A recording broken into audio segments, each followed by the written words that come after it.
Aşkı Hatırla, also known as Reminder, is the new Turkish rom-com on Disney Plus starring Hande Erçel and Barış Arduç. And today, I'm breaking down the pilot episode of the season. Let's get into it.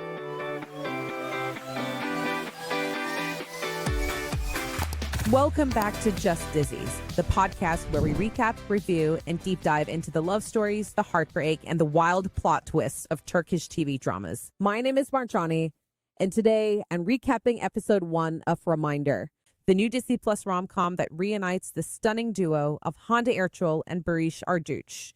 Now, I first saw Hande and Barış paired together as partners in the romantic film Chasing the Wind, which dropped on Netflix earlier this year. And while the storyline felt a bit run-of-the-mill to me, Barış and Hande's chemistry completely stole the show. Their visuals alone was enough to keep me hooked to that film. I mean, Barış and Hande are quite possibly two of the most beautiful people on the planet, and the two of them together is a rom-com gold. After watching Chasing Wind, I remember wanting to see them paired together in a TV drama that would not only better serve their talents, but also give me more time to enjoy and feast on the intense chemistry between them. And it seemed the universe immediately granted my wish when the trailer for Reminder dropped.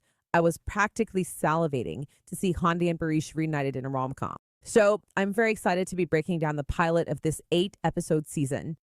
But before I get started, full disclaimer, I will be spoiling the first episode of Reminder. So if you haven't seen the show, go check it out on Disney Plus now and then come right back here so we can unpack it together.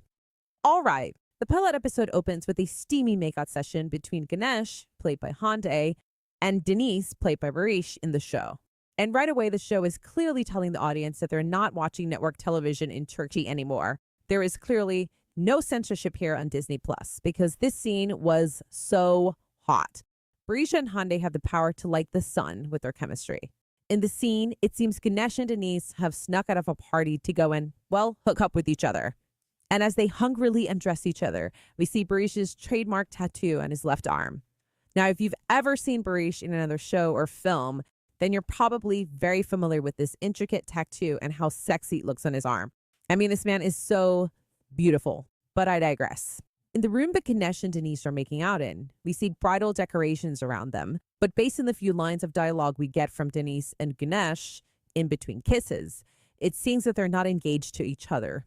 But their steamy kisses get interrupted by someone who enters the room off screen. We don't get to see who that person is because the show immediately cuts to opening credits.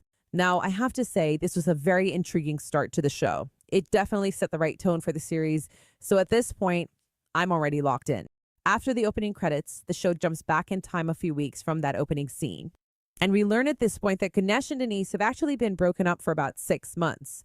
But we're not initially told the reason for the breakup. We also learn that Ganesh is a magazine editor and social media influencer who kept Denise's identity private during their 2-year relationship by referring to him as Mr. Alpha, since Denise does not like being on social media. So his face was always hidden in the photos that Ganesh posted online. But since Ganesh hasn't told her followers on social media that she broke up with Mr. Alpha, she still posts about him to keep up the pretense. However, Ganesh is now dating another guy named Braun, but she wants to end it with Braun because, well, she doesn't have the same feelings for him as she does Denise. Denise, who's an architect, is also dating someone else. His new girlfriend, Umay, is upset when she discovers that Denise is the Mr. Alpha that Ganesh keeps posting about on social media. Umay's naturally unhappy that Denise didn't tell her about his relationship with Ganesh and how public it was, even if his identity was never revealed, particularly because Denise always told Umay that he's strictly against using social media. She feels like Denise is hiding things from her, but Denise brushes off her concerns as if she's making a big deal about nothing. So neither Denise nor Ganesh seem to be very emotionally invested in their new relationships. In fact, they both appear quite dismissive of their new partners. When Ganesh meets Braun at his restaurant to try and break up with him, he instead surprises her with a marriage proposal in front of his family. So Ganesh reluctantly accepts his proposal and puts his ring on her finger just to spare him the public embarrassment. But unfortunately, the ring is difficult for Ganesh to take off. So she gets photographed with the ring on, which her social media followers notice and immediately assume it was Mr. Alpha who proposed. Ganesh then attends an event where Denise is giving the keynote speech. And of course, they bump into each other and engage in a spicy banter filled with sexual tension. In this exchange, we finally find out the reason for the breakups. Ganesh thinks they broke up because she's an influencer and Denise doesn't like being on social media. Now, it's clear from this interaction between them that they both still have strong feelings for each other. And it's at this point we get a flashback to their breakup 6 months before. We learned that they fought because Ganesh had promised not to post about Denise, aka Mr. Alpha, anymore. But one of Ganesh's photos of them was used in an ad campaign for his rival company without her consent. Denise saw it as a betrayal, while Ganesh felt the whole thing was blown out of proportion. It was a clear breach of trust for Denise, even if unintentional on Ganesh's part. And what I appreciated about this scene was that the show didn't make either of them the villain, just two people who couldn't see eye to eye. There wasn't a major betrayal like infidelity, where one person was completely at fault for the end of the relationship. Both of them were responsible for the breakup. And I feel this is very relatable for a lot of people who have experienced breakups due to lack of compromise, or perhaps the couple's inability to communicate well and resolve conflict with each other. It was also interesting to see the parallel with Denise and Umay, since Umay was having similar trust issues with Denise that he previously had with Ganesh, and Denise was being just as dismissive of Umay's concerns as he felt Ganesh was with his. Next, we see Ganesh being informed by her manager Pervin that she and Denise have inherited a house in Cappadocia from a deceased fan who was enamored with a relationship with Mr. Alpha. The catch, however, is that Ganesh and Denise have to prove to the lawyer that they really are in love with each other and it wasn't just a publicity stunt. Ganesh is initially reluctant to ask Denise for help since they've broken up and not in a good place, but her little sister needs tuition money to attend university in America. So Ganesh decides to take ownership of the house in the hopes of selling it. We then flash back to the very first meeting between Ganesh and Denise about 2 years earlier. She's running late to catch a ferry, which has already started to pull away from the dock. But then Denise tells her to jump on the ferry, and he holds out his hand to catch her. And of course, Ganesh jumps. And look, if a man as hot as Barış ever holds out his hand to me and tells me to jump in his arms, I wouldn't hesitate either. This meet-cute scene was quite cinematic and beautifully shot, and I have to say the production values all around for the show is fantastic.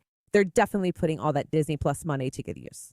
On the ferry, Ganesh and Denise very quickly start flirting, and we see Ganesh call Denise a stylish alpha male, which is clearly the origin of the Mr. Alpha moniker. And she compliments his lilac sweater because she likes the color. However, when Ganesh realizes that she boarded the wrong ferry and she was going to be late for work, Denise steps up as her savior and gives her a ride to work on his motorcycle.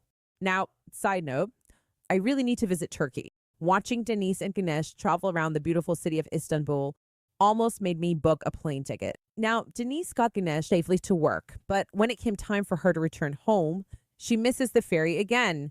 But this time, Denise is there waiting to take her home on his motorcycle, as if he knew she would be late. And he adorably shows up with a lilac-colored helmet because she told him earlier how much she liked that color. Now, I was swooning in the scene, but only because it was Barış. I have to be honest, if any other man who did not have the same good looks, charisma, and charm of Denise kept following me around, it would definitely come across as a little creepy. But let's be honest, we make exceptions for Barış. Back in the present, Ganesh visits Denise at his office to ask for the favor of pretending to still be in a relationship. However, before she could ask, Umay shows up, and Ganesh notices that Umay is carrying the same lilac helmet that Denise had bought for her. So Ganesh gets upset and leaves without telling Denise about the inheritance. Umay is surprisingly well aware of what the lilac helmet means to Ganesh, since she's read Ganesh's article talking about her relationship with Mr. Alpha. So Umay tells Denise that he needs to get over Ganesh if they want to move the relationship forward. We next see a scene with Denise and a 7-year-old boy named Ege, who appears to be the son of a neighbor. And the relationship between them is so cute. Ege is clearly a precocious and emotionally intelligent child, and he's a big shipper of Denise and Ganesh. He's also quick to blame Denise for letting the relationship fail. Ege tells Denise that Umay isn't right for him and he should fight for Ganesh. It was so cute. Now, it seems everyone in Ganesh's life, including her two best friends, believe that Ganesh and Denise are still in love with each other. But Ganesh insists that the relationship is over and that she's going to Cappadocia on her own. However, when Baran gives Ganesh a surprise visit to apologize for putting her in an awkward position with his marriage proposal, Ganesh got the idea to make Baran the new Mr. Alpha. And she posts a photo of them hugging to social media with Baran's face hidden. Pervin sees the post and immediately calls Denise, assuming it was him in Ganesh's photo. She tells him how happy she is that Denise and Ganesh are back together because Ganesh still loves him, and Pervin gives away all the details of the inheritance in Cappadocia. When Denise sees that Ganesh has a new Mr. Alpha in her life, he's very unhappy with it. And the episode ends with Ganesh and Denise both booking their tickets to Cappadocia. Thus, the pilot sets the stage for a second chance romance that's light, flirty, and full of lingering feelings that's made more palpable by the fiery chemistry between Ganesh and Denise. Now, my first thought after watching the episode is that it felt too short because I'm so used to the 2-hour-long episodes of Turkish dramas. However, I do appreciate the tight pacing of this episode.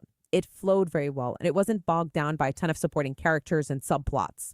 The focus was squarely on establishing the core characters of the show, which is Ganesh and Denise. And the episode left me rooting for their relationship and eagerly waiting to see what happens next when they arrive in Cappadocia.